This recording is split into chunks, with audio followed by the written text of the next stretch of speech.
بسم اللہ الرحمن الرحیم مل کر پڑھے الصلاۃ والسلام علیک یا رسول اللہ وعلی آلک واصحابک یا حبیب اللہ الصلاۃ والسلام علیک یا نبی اللہ وعلی آلک واصحابک یا نور اللہ روایت سنت الاعتکاف۔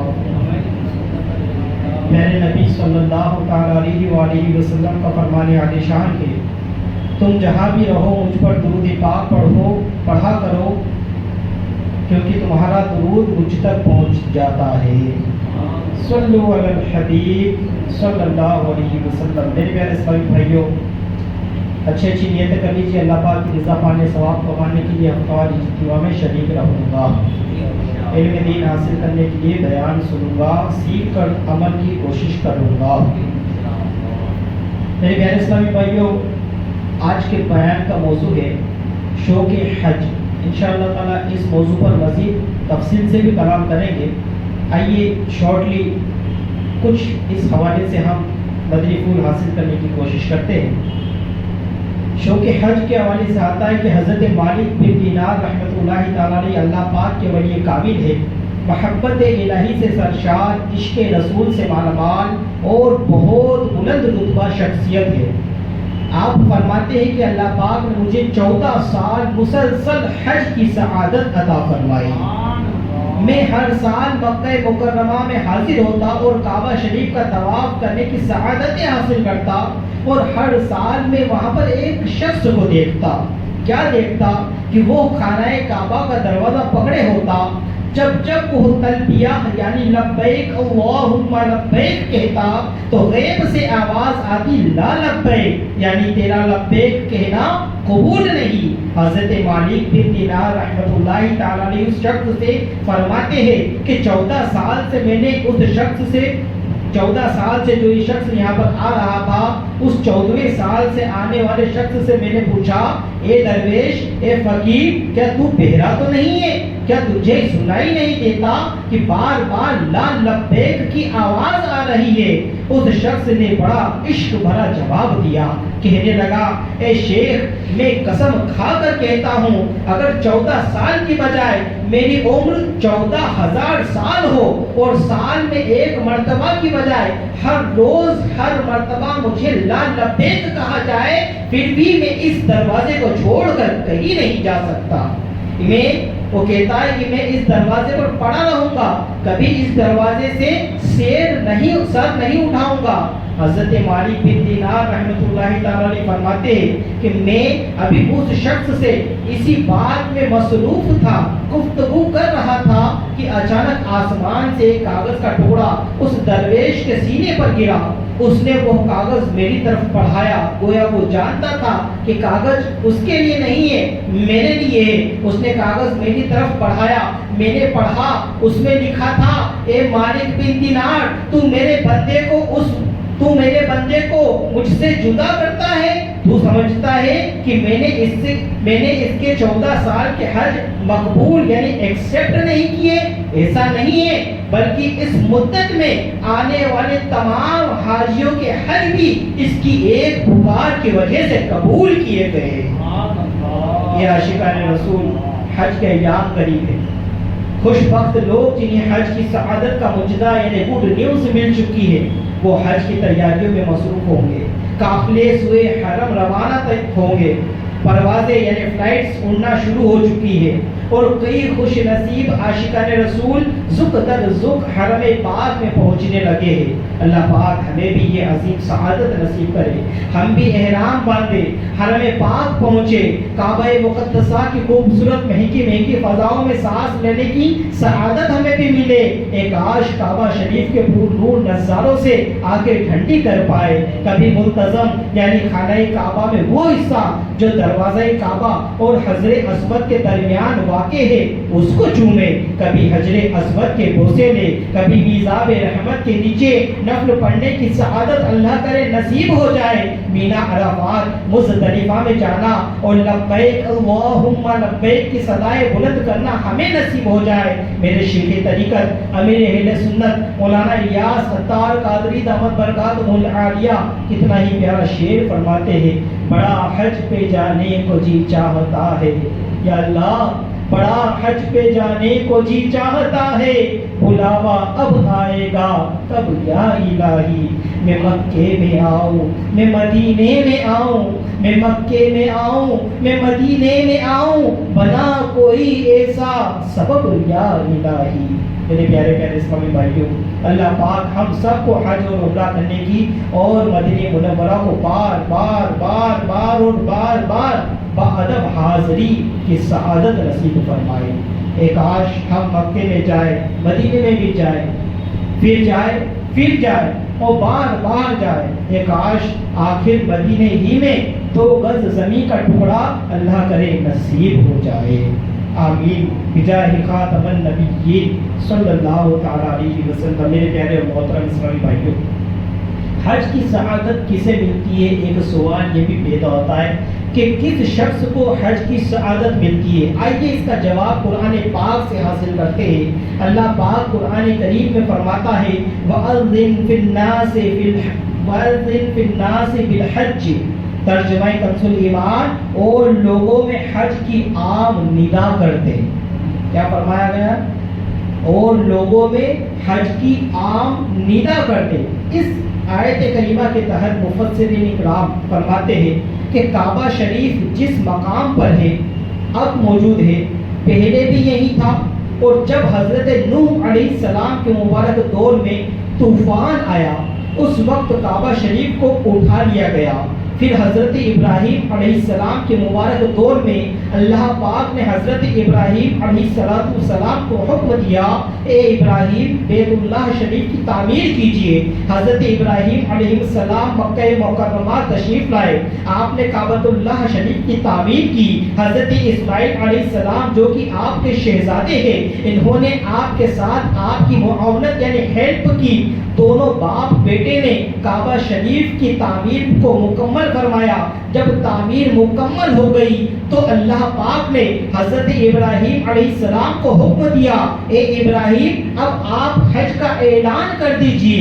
قربان جائیے، لوگ اعلان کرنے کے لیے کہا گیا کہ آپ لوگوں کو پکاریے کہ وہ حج کے لیے آئے۔ اس پر حضرت ابراہیم علیہ السلام عرض کرتے ہیں، یا اللہ کریم میری آواز کہاں تک پہنچ پائے گی؟ اللہ پاک نے ارشاد فرمایا، اے ابراہیم آپ کا اعلان کر دینا ہے لوگوں تک، آپ کا کام اعلان کر دینا ہے، لوگوں تک آواز پہنچانا ہمارا کام ہے۔ اب حضرت ابراہیم علیہ السلام کوہ صفا اور ایک اور روایت کے مطابق جبل ابو قبیس پر تشریف لائے۔ پہلے آپ نے تلبیہ یعنی لبیک اللہم لبیک پڑھا۔ روایت میں ہے حضرت ابراہیم علیہ السلام پہلی شخصیت ہے جنہوں نے تلبیہ پڑھنے کی سعادت حاصل کی۔ تلبیہ پڑھنے کے بعد حضرت ابراہیم علیہ السلام نے لوگوں کو پکارا، یا ایھا الناس، اے لوگو، ان اللہ کتب علیکم حج البیت العتیق، بے شک اللہ پاک نے تم پر اس بیت عتیق یعنی کعبہ شریف کا حج فرض کیا ہے۔ ایک روایت میں ہے کہ آپ علیہ السلام نے یوں اعلان کیا، اے لوگو بے شک اللہ پاک تمہیں حج بیت اللہ کی طرف بلاتا ہے تاکہ حج کے ثواب میں تمہیں اللہ پاک جنت عطا فرمائے اور تمہیں حج کی برکت سے جہنم سے آزاد کر دے۔ روایت میں آتا ہے میرے پیارے اسلامی بھائیوں کہ حضرت ابراہیم علیہ السلام نے اپنی حیات ظاہری میں جب کعبہ شریف کی تعمیر کی تو اس وقت آپ نے یہ اعلان کیا، لیکن اللہ پاک کی قدرت کاملہ دیکھیے اور حضرت ابراہیم علیہ السلام کا معجزہ بھی دیکھیے کہ آپ کی یہ آواز قیامت تک آنے والے لوگوں نے سنی، اور جو خوش نصیب لکی انسان اسے آواز کو سنتا رہا، اس نے جب سنا تب تک اس آواز پر لبیک کہا۔ اس حوالے سے حضرت امام مجاہد رحمت اللہ تعالی علیہ فرماتے ہیں کہ جس نے اس وقت یعنی جب ابراہیم علیہ السلام نے ندا لگائی تھی، اعلان کیا تھا حج کا، اس نے جس شخص نے اس وقت لبیک کہا تھا وہی زندگی میں حج کی سعادت پاتا ہے۔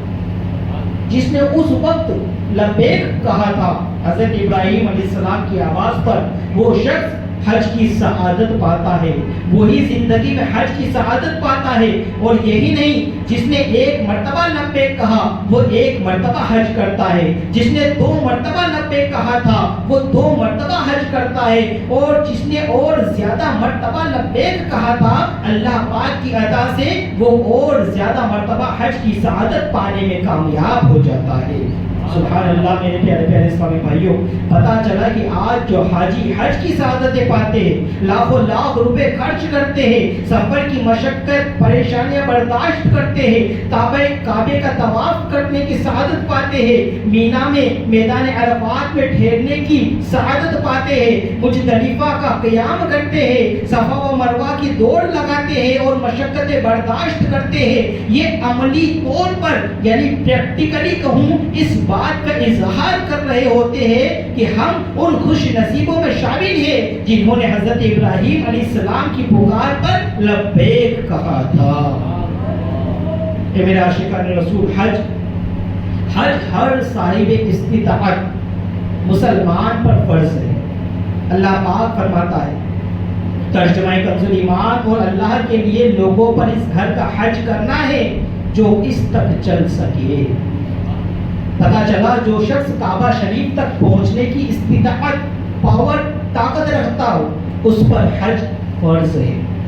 سرور دو عالم نور مجسم صلی اللہ تعالی علیہ وسلم نے فرمایا، استطاعت کے حوالے سے فرمایا، پیارے نبی صلی اللہ علیہ وسلم نے استطاعت کی تفسیر ذات اور راحلہ سے کی، ذات اور راحلہ سے کی۔ یہاں پر راحلہ کا مطلب ہے سواری، اور ذات کا مطلب ہے سفر کا خرچ۔ علماء اکرام فرماتے ہیں جس کے پاس اتنا مال ہے کہ گھر سے چل کر مکہ مکرمہ پہنچے، وہاں قیام کے اخراجات، وہاں سے واپسی کے اخراجات اور جتنے دن حج پر لگیں گے ان ایام کا گھر والوں کا خرچہ اس کے پاس اگر موجود ہو، راستہ بھی پر امن یعنی سکون پیسفل ہو تو اس پر حج فرض کیا گیا۔ اور یاد رکھیں میرے پیارے پیارے اسلامی بھائیوں، حج یہ جو لوگ کوتاہیاں کرتے ہیں یہ ان کے لیے سیکھنے اور عبرت لینے کے لیے بہترین مدنی پھول ہے کہ حج فرض ہو جانے کے بعد یہ فوراً حج کر لینا ضروری ہے۔ یہ اہم مسئلہ یاد رکھیں، حج فرض ہو گیا اب فوراً حج کرنا جیسے ہی اس کے ایام آئے ضروری ہے۔ اور یعنی اس میں کوئی ٹال مٹول کرنا، آئندہ سال چلا جاؤں گا، ارے ابھی عمر کیا ہے، ابھی تو پوتا پوتی ہے، ابھی تو بیٹا بیٹی ہے، بیٹیوں کی شادی کر لو پھر چلا جاؤں گا، اس کے بعد حج کے لیے جاؤں گا، ابھی کاروباری معاملات بڑے اٹکے ہوئے یہ پورے کر لوں پھر حج کرنے کے لیے چلا جاؤں گا۔ یہ انداز قطعاً درست نہیں ہے پیارے اسلامی بھائیوں۔ علماء اکرام فرماتے ہیں اس حوالے سے اگر کسی شخص پر حج فرض ہو گیا لیکن وہ حج پر گیا نہیں، ٹال مٹول کرتا رہا، مؤخر کرتا رہا، اسے لمبان پر ڈالتا رہا، سال در سال کھینچتا رہا، اس سال نہیں اگلے سال جاؤں گا، اس کے اگلے سال چلا جاؤں گا، ابھی بڑی زندگی پڑی ہے پھر چلا جاؤں گا، یوں کرتا رہا، پھر اس پر غربت آ گئی، اس کی امیری جاتی رہی، اس کے موقع جاتے رہے، اب اس پر غربت کی نوبت آ گئی ہے۔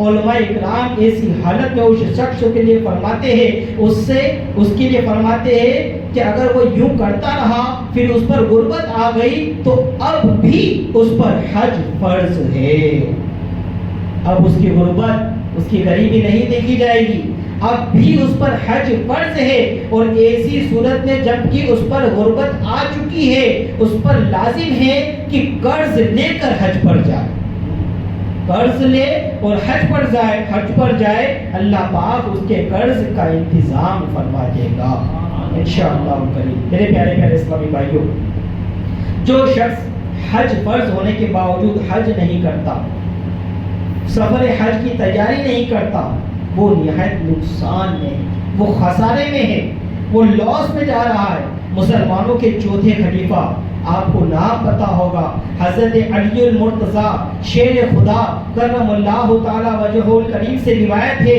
کہ اللہ پاک کے آخری نبی صلی اللہ تعالی علیہ وسلم نے فرمایا، جو بندہ ذات اور راحلہ یعنی سواری اور سفر خرچ کا مالک ہو، جس کے ذریعے وہ مکہ مکرمہ تک پہنچ سکے، اور اس کے باوجود اگر وہ حج نہ کرے تو چاہے یہودی ہو کر مرے یا نصرانی ہو کر، اسی وعید سنائی گئی۔